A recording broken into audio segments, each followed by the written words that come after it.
Okay, this is now the 5 minute tarot for the 15th of November 2017. And it's been a few days since I made a video because I've been kind of distracted. And this is because I've been looking at Shakespeare's sonnets.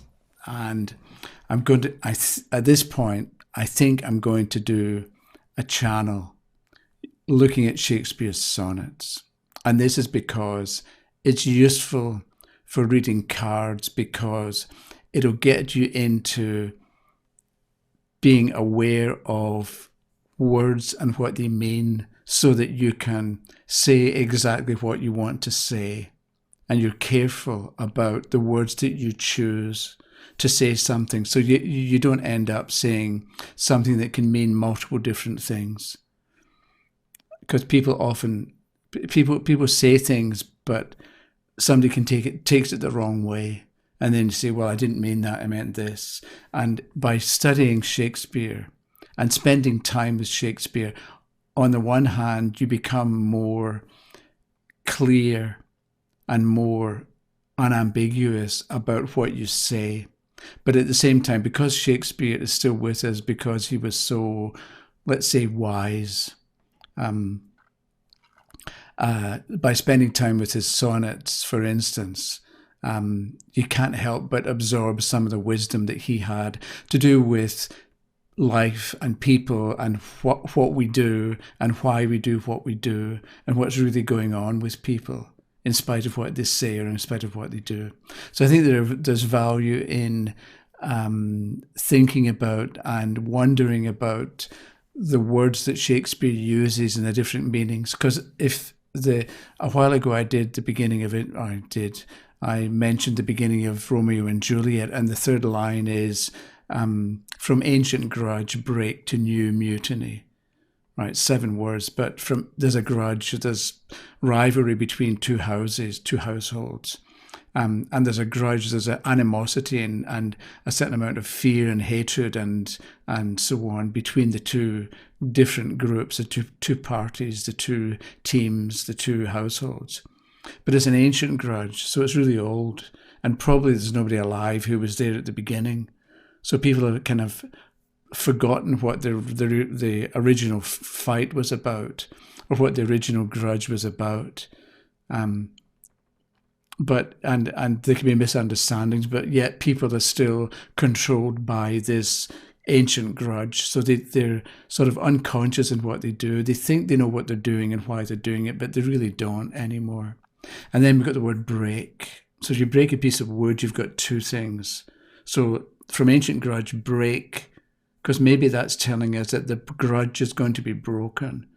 So instead of so the 2 households, let's say, are going to see each other as separate, because at this point they're connected through the grudge. They may hate each other, but there's a grudge that they've got in common, so they're connected. But break can mean that we're going to break away from the grudge to a new situation. Right, so from ancient grudge break to new mutiny. And we know that with a mutiny, the crew disobey the captain. So in this case, we've got Romeo and Juliet, who are younger members of the family, and they're going to disobey the father, right? The mutiny, right? But it's a new maybe it's a new mutiny. So maybe we're going to break away from the old grudge, and there's going to be a new form of disobedience, because maybe the original grudge involved mutiny, involved people in the lower position disobeying the people in the higher position.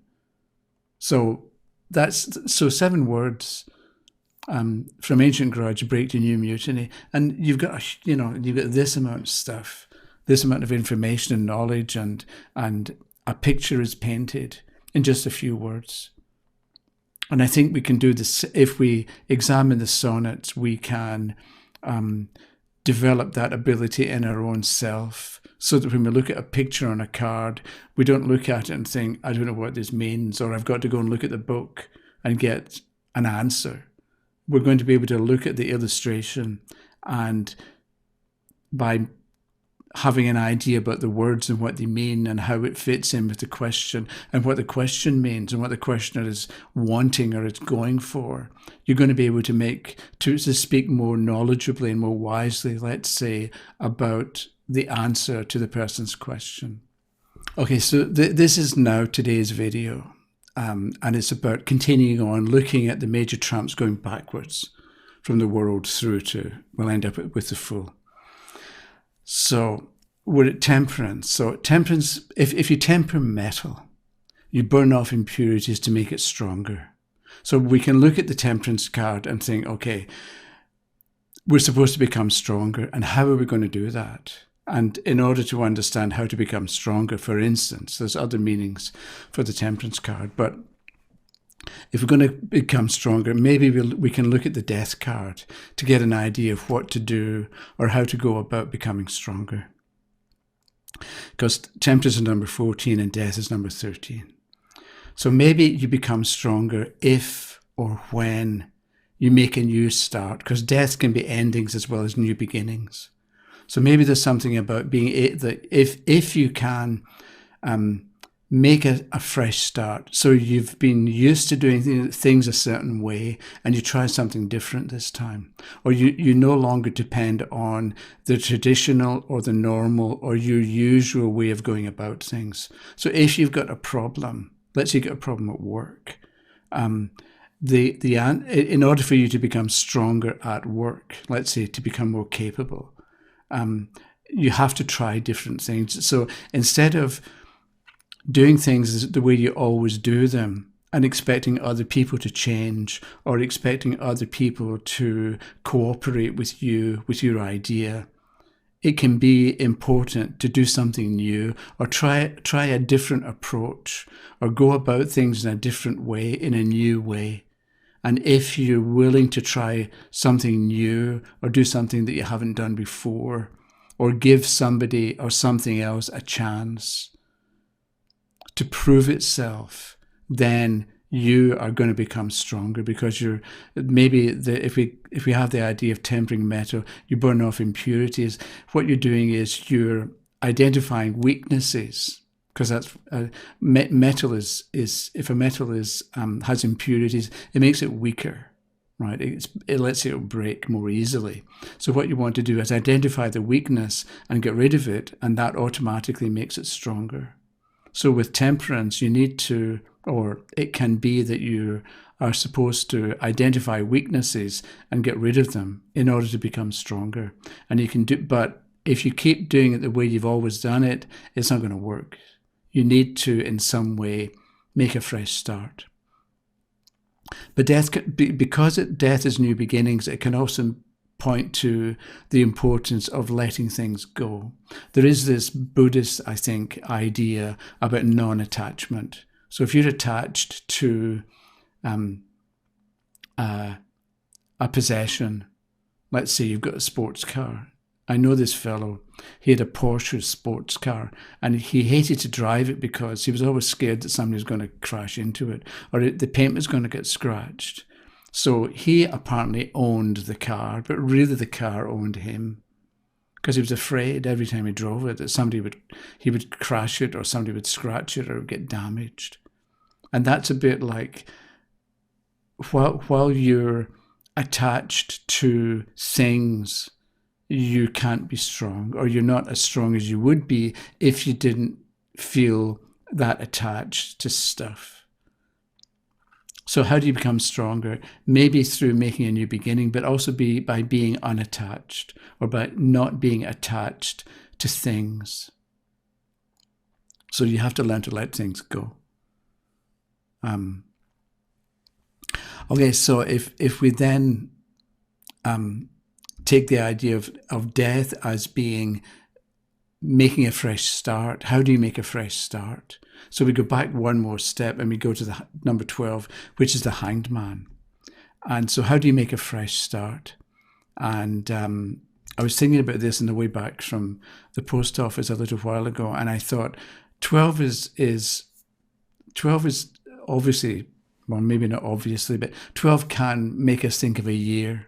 And I'm walking up the street thinking, New Year's Day, Maybe you can make a fresh start if you imagine that it's New Year's Eve and tomorrow you need to come up with resolutions.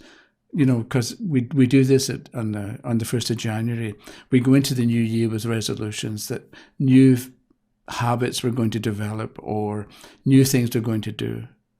So maybe, how do you make a fresh start? You understand that tomorrow or right now is New Year's Eve, and it's time for thinking about your future and planning. And make some resolutions. Decide what it is that you're going to achieve or attain or do. Do you know what I mean? That kind of thing. Because you want to, if you want to make a fresh start, think about the idea of resolutions in the way of New Year's resolutions. And at the same time, 12 months can be a year, so it can be birthday. You can think from the 12 of the Hanged Man that it represents a birthday because it's 12 months since your last one. And you know what it's like on your birthday. You go into it with optimism and confidence and hope that, okay, this year will be different or this year is going to be better. So we have the idea with the number 12 and with the Hanged Man of a cycle that's going to repeat, but there's newness connected with the Hanged Man because it's 12. What's been going on is being completed or has been completed, and it's time for a new cycle to begin.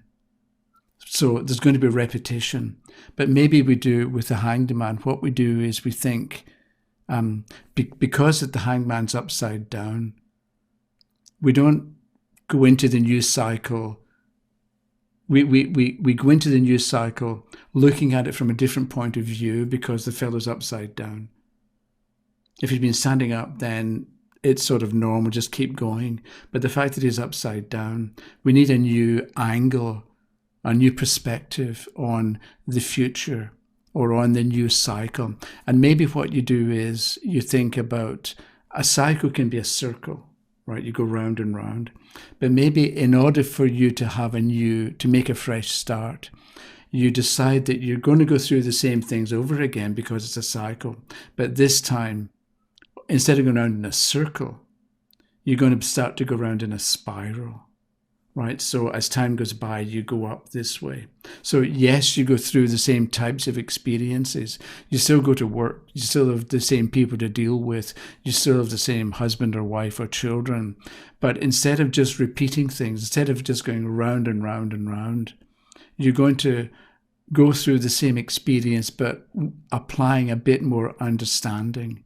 So that you begin, even though you're going through the same arguments, you're going through it with an idea in mind of expansion, or with you approach the same situation, but this time with more understanding. So you bring something more to the experience, and that means that you're no longer just repeating and going around in circles, but you begin to go around in a spiral. So we're not looking for the circumstances of life to change and to be different. We're looking for your viewpoint to evolve and to become more wise, more knowledgeable, and so on. Okay, that's it for the day. I found myself thinking back to the sonnet, so I'll maybe talk about that a bit more next time. Okay, thanks for watching, and I'll see you quite soon. Okay, bye-bye.